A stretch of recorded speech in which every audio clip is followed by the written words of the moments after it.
right, everybody, welcome to Rana's Radar. Here is another hot rod shop. Now, this is no ordinary hot rod shop, okay? First time on my channel, but definitely no stranger to the industry. Very well-known name, multiple awards. We're talking the Ridler, trendsetter with the good guys, America's Beautiful Roadster as well. Now, we're going to get all the facts right. I'm here, of course, at Pinkee'S Rod Shop. I'm here with Eric. How's it going? Good. Doing great today. Thank you so much for having me. Yeah, absolutely. Oh, you know more about me than I do, it sounds. I tried, but I have heard the name so much, and we have seen the beautiful cars. I'm here in Colorado. I had to stop. Yeah, great. It's we got good weather today. Everything's good. Eric, this shop is awesome. I've just stepped inside, and there's already so many things that has wowed me. But before we have a look at the shop, and we are going to go inside and have a look at some of the builds. Maybe there's some you're working on. Other than that, we're going to have a look at the shop and get a good tour for everybody at home. Tell me a little bit about yourself. Well, I started back in '98 when we won the Ridler, which was quite the surprise. Built a '33 Roadster for a gentleman by the name of Ken Reister, who's won the Ridler, who's had Chip Foose build him some cars. And then it kind of just took off from there, thinking I was going to be a one-man shop, maybe a half a person helping me here and there. We grew to 12 guys, and now we're scaling down a little bit, and we're just taking on the projects that we want to take on, all repeat business at the moment. All repeat business, Of course. And now, winning the Ridler was a little bit of a surprise. Why is that? Was that because you just started, or? Well, that's part of it. I was very young. I think I might have been the youngest person to win the Ridler at 29 years old. I partnered. It was my car that I was building originally, and then I sold it to fund a house when we moved to Colorado. But it just so happens one of the biggest competition there was Bobby Alloway had a '57 Chevy. And to this day, I think he holds it against me that we took home the award. Well, I'm going to have to check with Bobby. Exactly Yeah, it might be a sore subject. I love that. Honestly, you have been known so much throughout the entire industry when it comes to these awesome, very prestigious awards. Trendsetter of the Year with Good Guys as well. Now, that is not a light award. What was it that gave you that recognition? We have just our own style. It's kind of our version of early hot rods. It's, they're not period perfect hot rods, but they're Pinkee'S hot rods. And then we started getting into the muscle cars and pro touring cars, which I like all styles of cars. So that's kind of what sets us apart, or it makes us kind of differentiates us from the rest of the pack, is we just have our own style, and customers come to us and don't really guide us too much. They and dictate what we do. They just let us. They know what we do. They know what you do. I'm not surprised about that. Yeah. Now, I do have to ask about Pinkee'S. I do love the name. How did the name catchy. come about? In college, I wore a pink shirt all the time. And my dorm mates called me Pinky, and I just thought, well, everybody's got their name on their hot rod shop. It could have been Eric's Rod Shop, but Pinkee'S just seemed to stick. You know what? I love that. You really owned it, didn't you? Oh, it was great. Do you see any of those guys? No. No, he started to stay as pink wasn't all that popular when I was in college. I'm not surprised. Yeah, so why were you wearing your pink shirt? I must have been a kind of a preppy nerd back then. So yeah. Oh, I love that. Well, I'm excited to see everything around here. Now we're here inside. I'm going to call it the showroom, and there is your office as well, but you've got a whole range of different things around here. Yeah, I've been collecting memorabilia, automobilia for quite a while now, so I bought out a couple collections, and I've always liked old signs and anything to do with Petroliana, so that's just kind of what the showroom is all about. I needed a place to put it, so the showroom was the perfect spot. Well, it looks beautiful. Thank you. Before we have a look at what you've got here on display, can I step inside your office here? Yeah. I always say that pictures says a lot, and there's always awards and trophies in the offices. Now, obviously, we've got the Ridler Award here. So talk to me, Eric. Well, we do, like everything on the wall here is Jimmy Smith, old Jimmy Smith designs out of Arizona. We used him for quite a while. We're using Eric Black and a few others now for different designs. Now these are renderings. Yep. Yeah, they sure are. those are hand drawn. I was just about to say, these are not digital renderings, these are hand. No, this is, yeah, that's how Jimmy operates. He's old school. Wow, he's very talented. Oh yeah, he's very good. Yeah. And then I just have all the awards down here that we give out at the Good Guys show every year. In fact, I just counted them up. We've been doing it this will be our 20th year doing the Builder's Choice at the Good Guys Colorado show.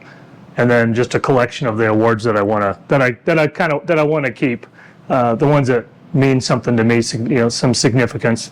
Ford Best of Show with the 3-penny roadster that won the AMBR. And then our latest one is the Triple Gun Award of Excellence at the Grand National Roadster Show. And that was with the 32? It was with the 33, the Carhartt coupe. Yep. Yeah. And then we were Builder of the Year in 2007 at the AMBR, and then I got inducted into the Hall of Fame just a few years back as well. And that wasn't the only Hall of Fame you were inducted into? No, we've been lucky enough to do the Darryl Starbird Hall of Fame as well. That's a great show. It's fun, yeah. So rounding out my career, I can coast a little bit going to the end and be very happy with where I'm at. What is it about the hot rod industry that you love and enjoy the most? Where do we find you in the shop? Well, I mean, I like to be building stuff. It's just that now that I'm down to a few guys, I can actually go back out and work. But when I had 10 to 12 guys, I couldn't get out there, and it was a little frustrating. I was doing more design and then paperwork and just ordering parts. And I tell myself that I could be good at either one of those, but being good at both of those was very difficult. Well, obviously you had the right team because they were doing what you wanted. Oh, they're amazing. I've had some great guys over the years, but now that I'm out there, it's just I enjoy it a lot more. Nice.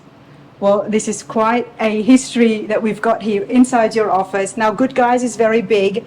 You do the awards there for Builder of the Year, did you say? No, it's called Builder's Choice, which used to be called Pros Picks, but Boyd used to call it Pros Picks, but they've renamed it Builder's Choice. Mm-hmm. And so we do the ones in Colorado, like I mentioned, 20 years now we've been doing that. And then we do some honorary ones. I did Pleasanton and Columbus, and then they pick different shops to do the Builder's Choice at those as well, and we've done those also. Okay. Yep. We've got a jukebox. Yeah, those are kind of fun. I've restored a couple of those and then sell them. This one's fully restored and it works. Okay, getting off topic for a moment here, everybody, just a moment. I was recently at the Volo Auto Museum and they had a whole array of vintage and antique jukeboxes. Love the look of it, and I said, no, on the camera as well, the video will be out soon. I don't know how it operated. The cool thing is they remind me of 50s automobiles with all the chrome and the buttons and the backlighting. So that's why I'm into them. But it's yeah. So how did you work them? It's just simple letter and number, and there's a pin selector, and it's all done with servos on the inside, and it selects the pins, and then that selects the music. And so they're a little different than new style CD jukeboxes. It doesn't go in order. It just goes in. Or doesn't remember what order you did them in. It just goes left to right. And so if you've selected them, it just picks up the next record that you selected, as opposed to coming back to the number 2 record. So it's they're very sophisticated and very not sophisticated all at the same time. To me, they're very sophisticated. Yeah. I'm going to put it out there. Yeah, they're fun. If somebody's got a song playing and someone else goes and puts money in to change the song. It could be the next, if that pin selector is the next song, your song gets played before 20 other selections if it's the next in line. Yeah. I like that. So it's not real fair. I had to ask that. I was wondering about that. So I do appreciate it. Yep. What have you got here? 66 Chevy 2. It's just, it's a local guy. In fact, he's just a friend of mine that we're doing the LT4. It's got all Detroit speed, front and rear suspension. We've had it a good while, so it was before Roadster Shop started making a full chassis for it. Otherwise, we would have done that. It's been wedge chopped just a little bit, We've done some roof redesign to it. Took the vent windows out, put single glass in, or one-piece glass. So it's a car that we're kind of just tinkering on, but it'll be a fun pro touring car at some point. Now, you do often make your own chassis and frames.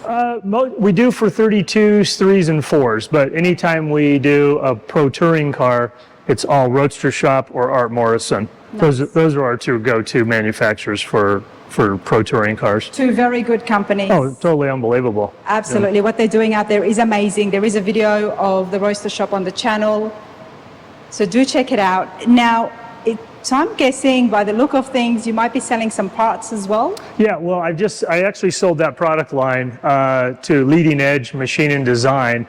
I started it. It was a full pedal assembly, backing plates, and just various items for our hot rod line. And it was the machine shop that used to be housed here at Pinkee'S, but he's since moved out and he bought my product line. So you made this product yourself? Oh yeah, we made all of this right here. They in fact, just 45 days ago or so, that machine shop just moved up the road because he needs more space. Wow, okay. Well, I am going to ask and pick your brains a little bit more. If you could tell me exactly what is it that you made, and is it extended from an existing product already? No, yeah, so these pedal assemblies would be what we would call a bolt-in or very minor fabrication to a 32, mostly 32s, because that's just what we specialize in. This particular one was a cantilever style that was done for a 33, 34.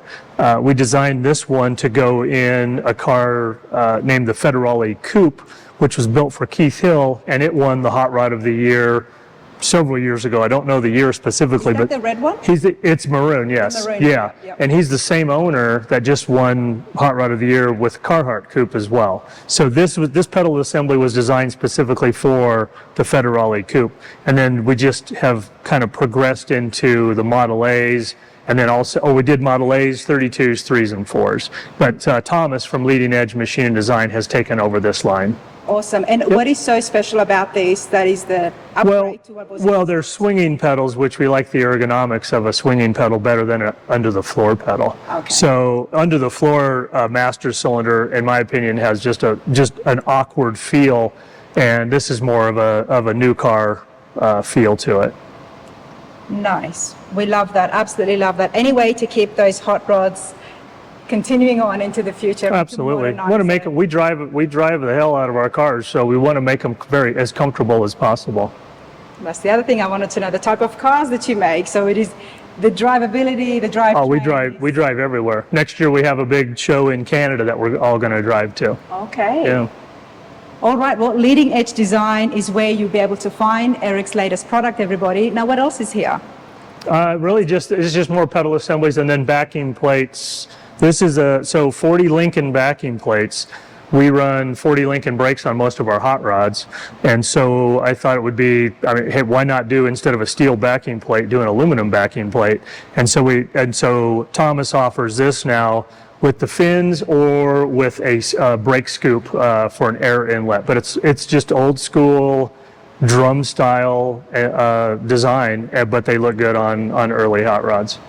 Absolutely. It's still got a little bit of the drum style features coming through. Yeah, it's not so the disc brake conversions that they do that look like the old Buicks or look like Kinmonts, yeah, those actually have a caliper and a disc brake inside. These are just functional drum brakes, and they work great on a light car. We put them on everything. Okay. Yep. There's a bike behind me, Eric. I have to ask. It's right there, and it looks beautiful. The dirt bike? The dirt bike. Yeah. Well, that's for getting away when I don't want to dink around with hot rods, and I go riding up in the hills. So you're going out on dirt bikes when you're not here in the hot rod? Yeah, absolutely. Yeah, that's one of my hobbies. I mean, I do some other things too, but that's fun. It's a fun getaway. Are you an Evel Knievel fan? Yeah, of course. Well, I'm not quite that. This week is the 50th anniversary. Yeah, not quite that daring, but yes. All right, let's have a look inside the shop. Now, is there any cars that I cannot film? No, we're good. Yeah, everything's pretty wide open right now. Love that. Okay, loving the Corvette already. This is the mechanics, the technician side, assembly side, some overflow. The machine shop used to be right over there where that Roadster pickup is, so this is going into final assembly. It'll be getting ready to go to upholstery in about 30 days or so. It'll be pretty much ready next week for our show. And this is, what year is it? This is a 58 Corvette, 58, yeah. sorry. Just all of a sudden we've gotten into Corvettes, which we don't specialize in them, but people like them. But it's a classy looking car, two-tone green, LS, Roadster shop chassis. So yeah, just a pretty straightforward, nice clean car. It's beautiful, and I love the color. I haven't seen a Corvette in this color before. Yeah, it's pretty. It's very nice. This is for a gentleman out of Kansas.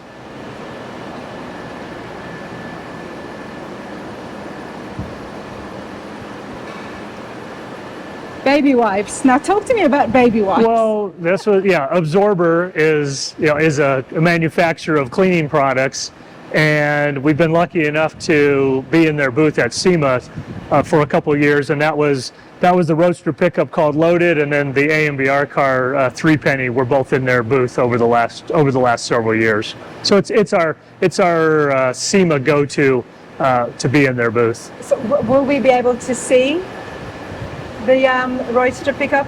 It's in a museum in California now. Yeah. It's beautiful. Yeah. All I've seen Thank is you. pictures. They're both in museums now. Actually, that's in a private collection museum, and the Roadster pickup is. And then there's the Federale coupe is right there on the wall. Yep.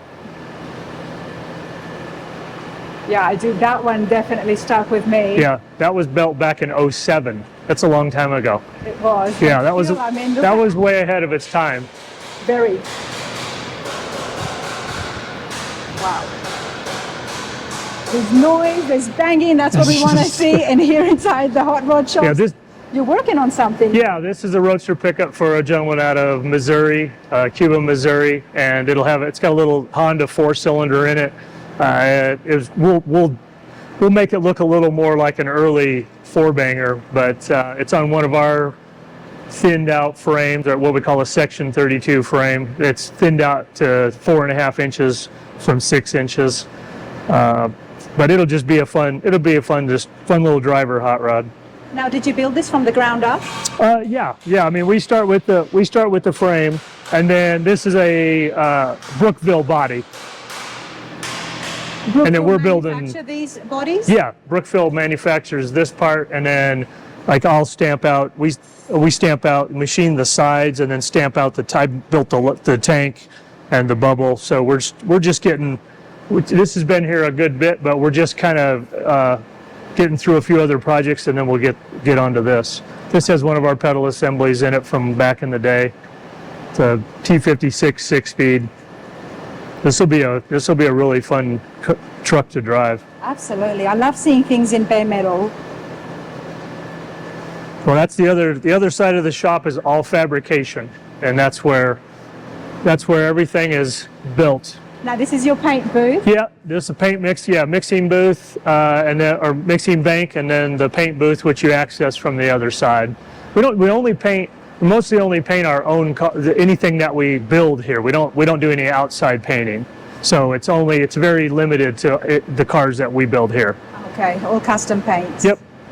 And what is this machine here? A metal lathe. So it's just for spinning bungs and small parts that we use on cars.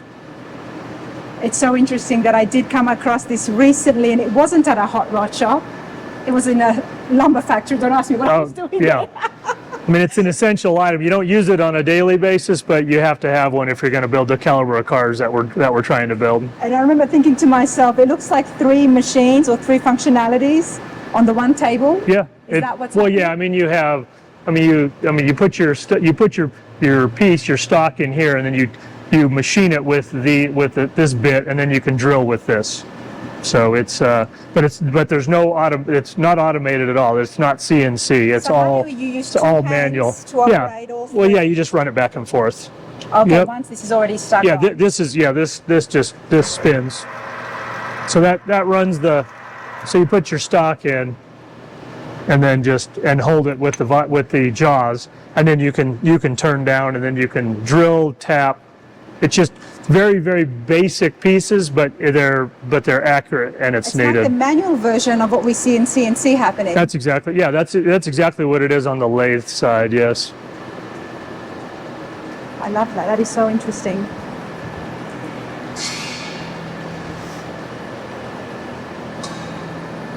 And then the shop's built in two halves. This was the first half where I started, and then we outgrew it, so I ended up building the second half. And then that's why I added the garage door so you could section off a clean side and a fabrication side. Okay. Is there anything you outsource? Just upholstery. Okay. Yeah. Yeah, and I mean, in plating, we don't chrome plate, but upholstery is our big one. Yeah. So. And now we are going to get to that in a second, because if there's anything everybody talks about when they associate Eric Peratt is, have you seen the new brewery? Yeah, and that's the original brewery. That's the small one. The big one's next door. We're going to have to take a quick peek in there as well, and we'll figure out how all of that came about. But let's continue on in the fab shop. Yeah. So basic fab shop, and we have all of our steel working equipment. We have all of the welders, but this is where it all goes down. This is the dirt. This is where the cars get built. They just happen to get finished on the other side. All right. Well, let's have a look. So we're doing hot rods. We're doing pro touring cars. Both of these are on Roadster Shop chassis.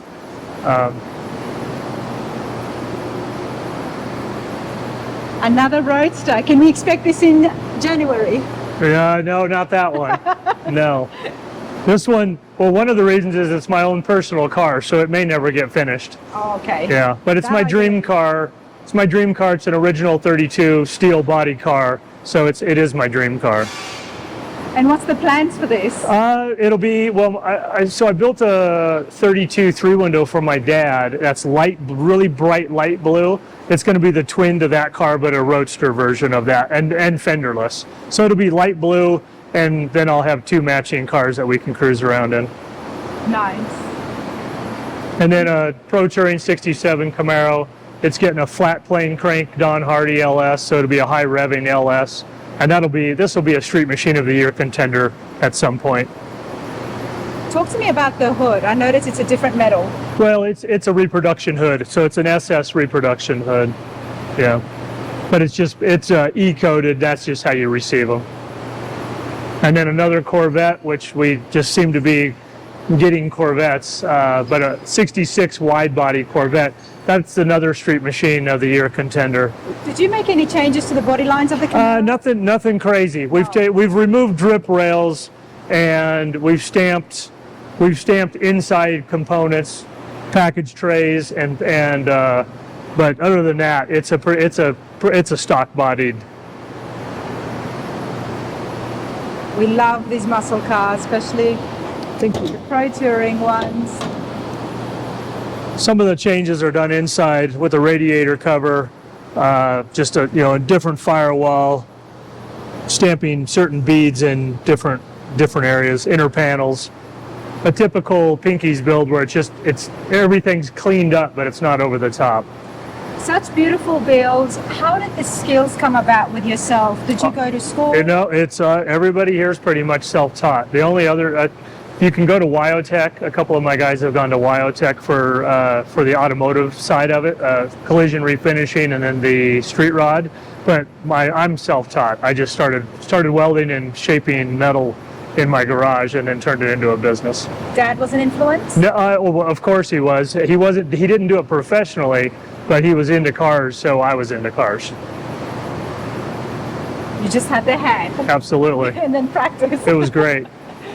All right, so let's talk about the wide body Corvette. Yeah, 66 with another Roadster Shop chassis, another Don Hardy LS, and then we're doing some scanning work here, 3D scannings, because it's getting bumpers designed, and Leading Edge will do those as well.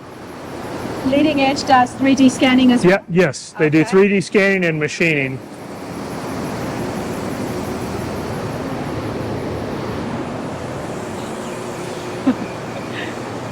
Okay, and again, this is a body that you've built yourself. It's a original Corvette body that we bought wide body package from Dynamic Corvettes in Michigan, and with door skins, fenders. There's not much original car left, so it's all been put together right here at the shop. And it's all fiberglass? It is, yeah. Yep. And there, it has a carbon fiber hood that we're putting on it, and the bumpers will be carbon fiber. The rear deck spoiler, the splitter will be carbon fiber, but the rest is regular fiberglass. Well, I mean, I love the wide body Corvettes. It's gonna be a good looking car. What color is it gonna be? Well, we don't know yet, but we're leaning towards kind of a grayish blue color. I was hoping you would say that with the carbon fiber, you're gonna leave that the natural. Oh yeah, fiber absolutely. And then, you've got some parts here as well. Oh yeah, we're just doing, these are all for the hardtop for the 58 Corvette. Well, this is for a 55, but these are hardtop pieces, which are, there's a lot of pieces to a Corvette hardtop. So we're in the process of getting that all done. And they're all separate pieces. Well, I'm sorry. They're all individual pieces. Yes. Oh yeah. The hardtop is made up of so many pieces. It's overwhelming to put it all together, and then it'll go on that car. These are the stuff that we don't think about and we don't see, we don't know. That's why these cars take 2 to 3 years to build, because just the top takes over a month just to put together. Wow. Yeah. And you did have a Tri-5 in the paint booth. We do, yeah. In fact, it's a 55 handyman wagon, and it's for Keith Hill, who is the owner of the Federale coupe and the Carhartt coupe, and this 3-window. So he's likes his cars, and I love the variety. Keith likes what we do here. And this is going to be a pretty mild chopped 33 3-window, original body, full fendered, small block Ford, super nice, just a nice driver that he's always wanted. I like the fact that it's not a drastic chop. Oh, it's going to be very minor. In fact, we haven't done anything yet. We're probably going to chop this car about 1.25 inches at the most. Okay. Yeah. Sometimes they just get too flat. They do. And I say that, I'm not a builder, so I know it's an awesome look that the hot rods go for with the chopped tops, but some can get very small.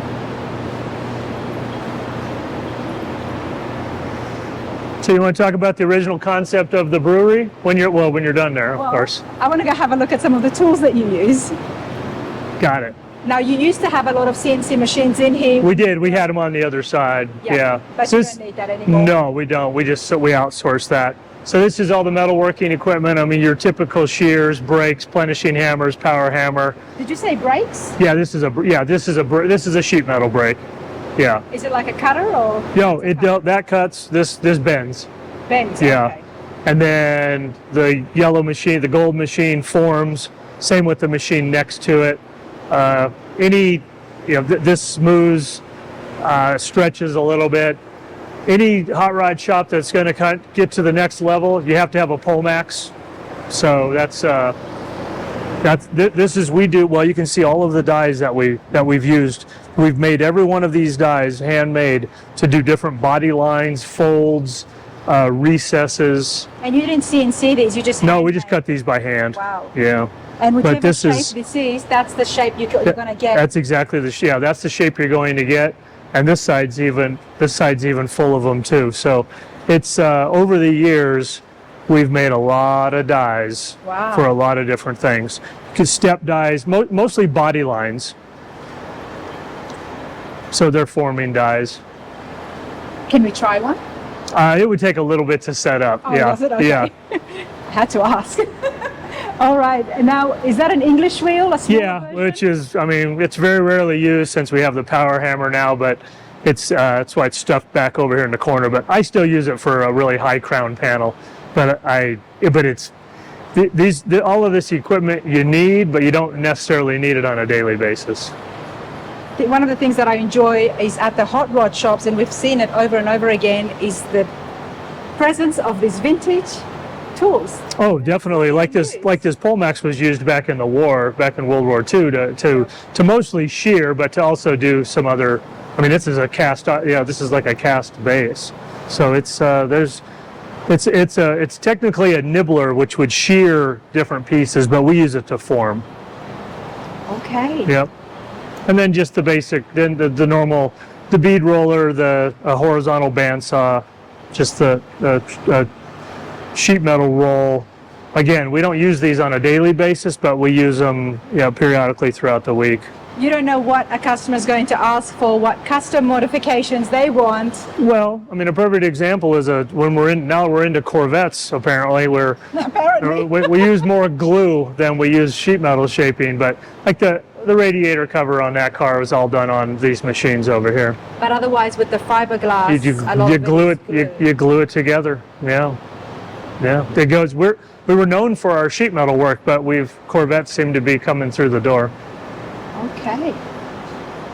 And when can we see the next finished product from yourself? Well, I mean, the 58 up front should be out. It's going to the upholstery shop in a month, and so that'll be out by the end of the year, possibly the beginning of the year. And then I would say between probably the 66 and the 67 would be the next two out sometime in the next few years. Next few years? Yeah, it takes a while. I know. I know. I'm not putting any pressure on. Yep.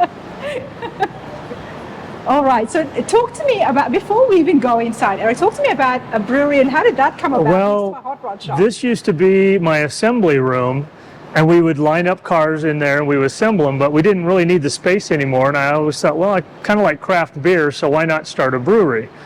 So I ended up building this glass wall. This was 6 years ago, almost 7 years ago.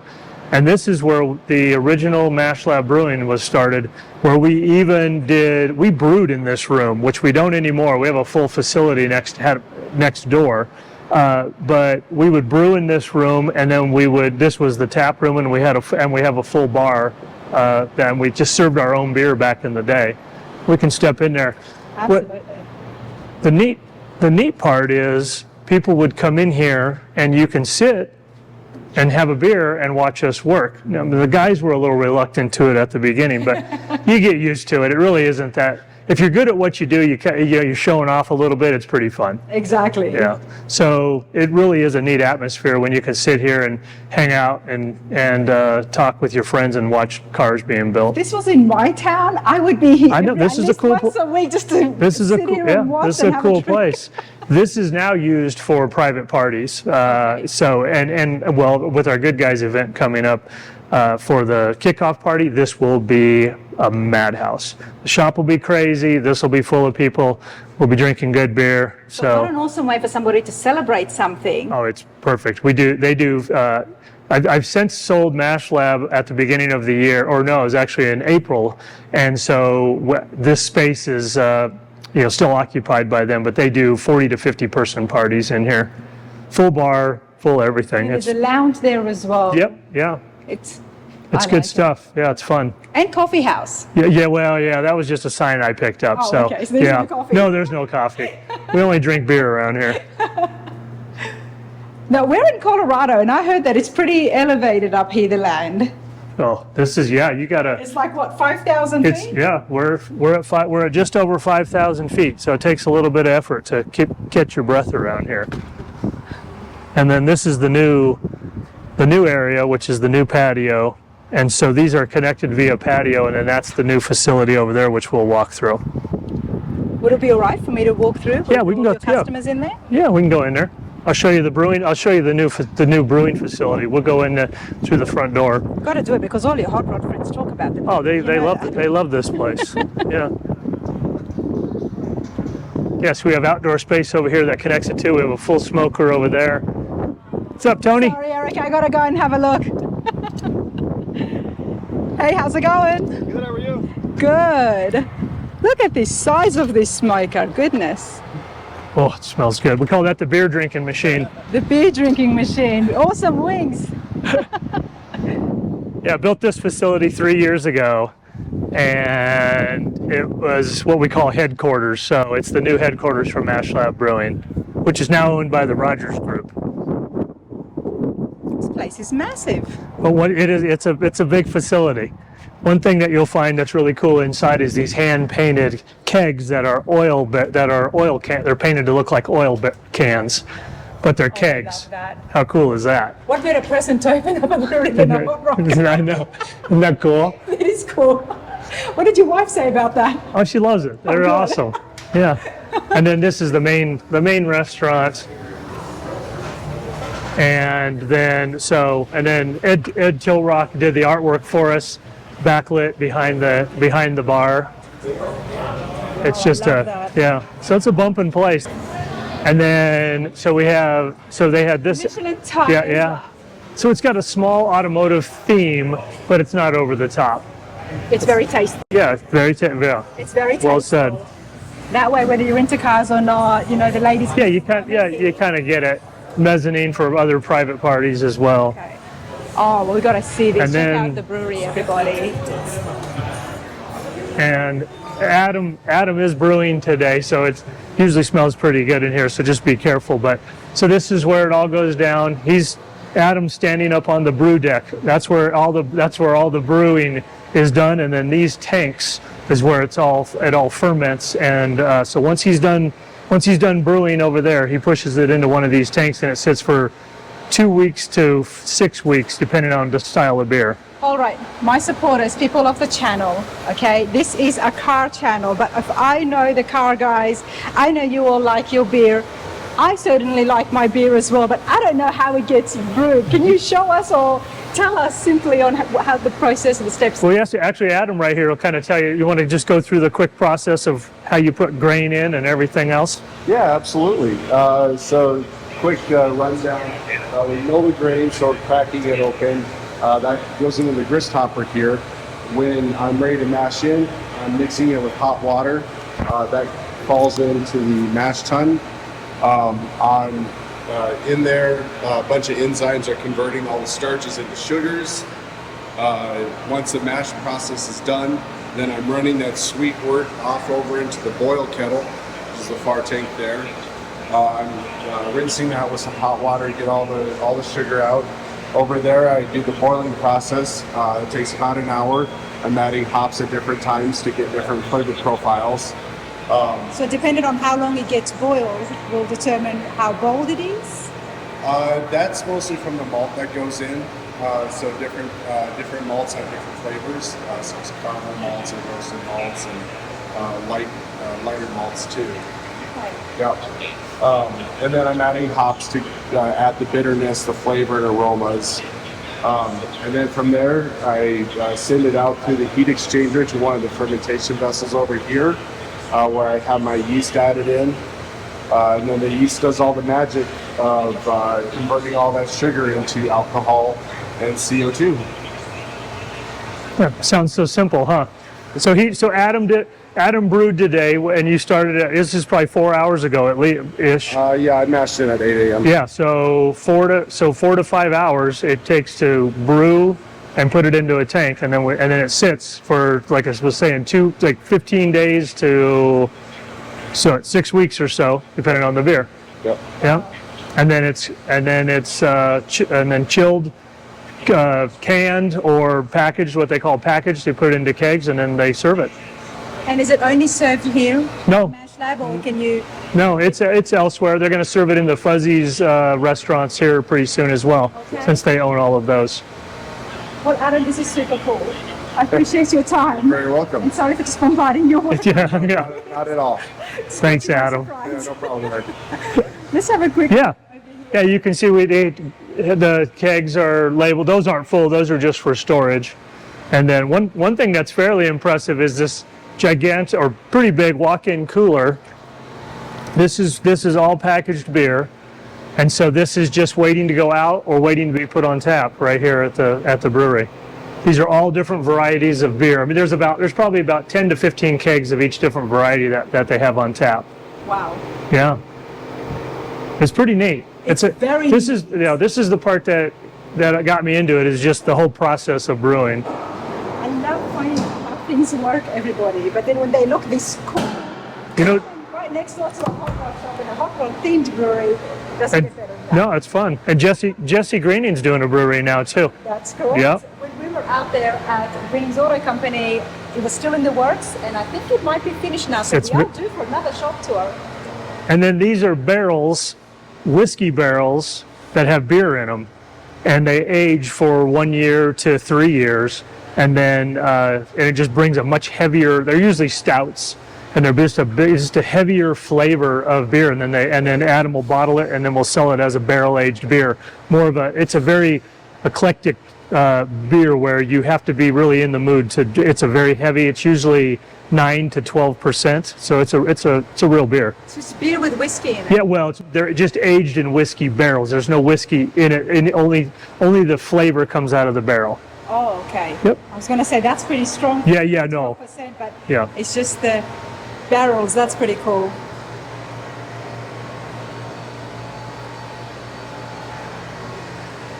You're on a tight ship, Eric. It's very clean. It's a nice place.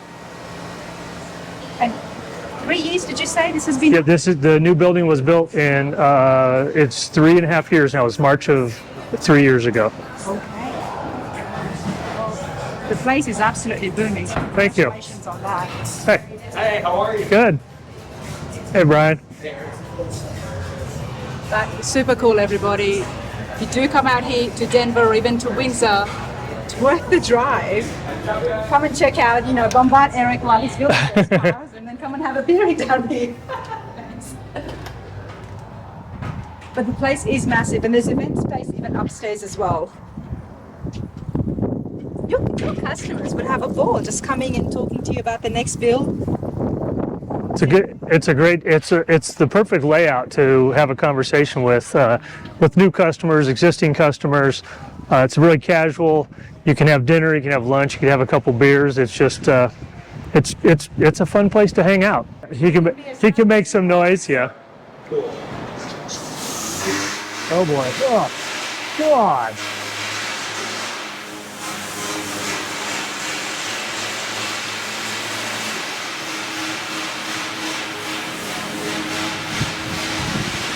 I see another damn leaf in here.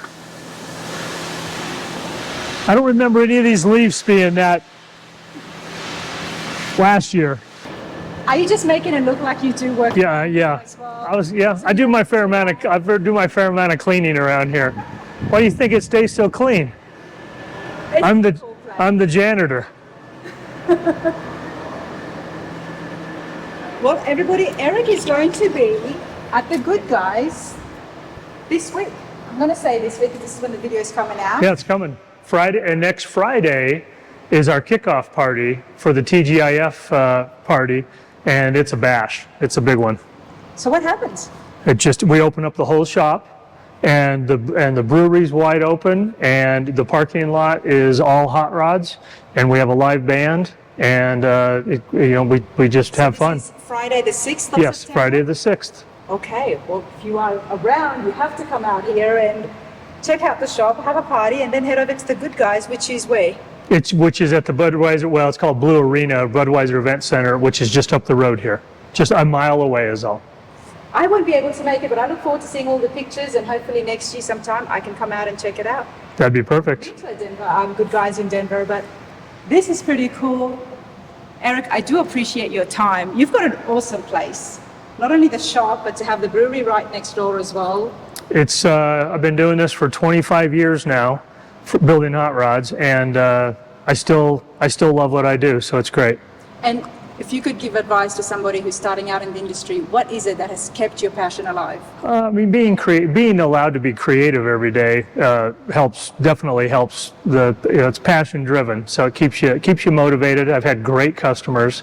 I've had everybody who's helped me along the way. Everybody's been friendly. You meet a lot of new people. You do have to work hard. You're not going to work 40 hours a week and expect this to pan out for you. This is 70 to 80 hour weeks, especially when you start. And just keep your head down and keep it going. Well said. Love that. Thank you so much. Appreciate it.